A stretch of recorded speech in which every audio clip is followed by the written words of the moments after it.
Bueno, la valoración creo que es positiva, pero bueno, con ese pero de sobre todo la primera parte, ¿no?, de la temporada en el que no conseguía demostrar mi nivel, por una cosa por otra, no llegaba ese buen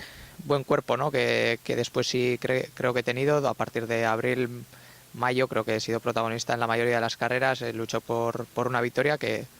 no ha llegado, pero bueno, hemos estado ahí. La verdad que muy a gusto, ¿no?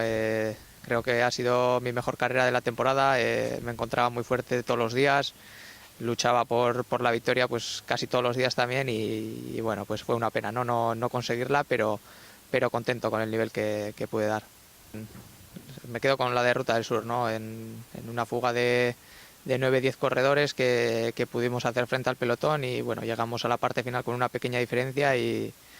bueno, me moví en el último kilómetro, cogí ahí unos metros de ventaja, pero ya en la recta de meta, a falta de unos 200 metros, pues me pasaron por encima y bueno, fue un día que lo vi cerca y que terminé con mucha rabia.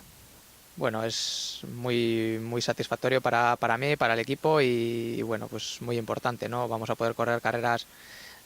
mucho más importantes, la carrera de casa, la Vuelta al País Vasco, que bueno, pues es muy importante para nosotros, es la que bueno, desde pequeño hemos visto, hemos ido a ver a la cuneta y bueno, poder estar allí pues va a ser algo muy bonito.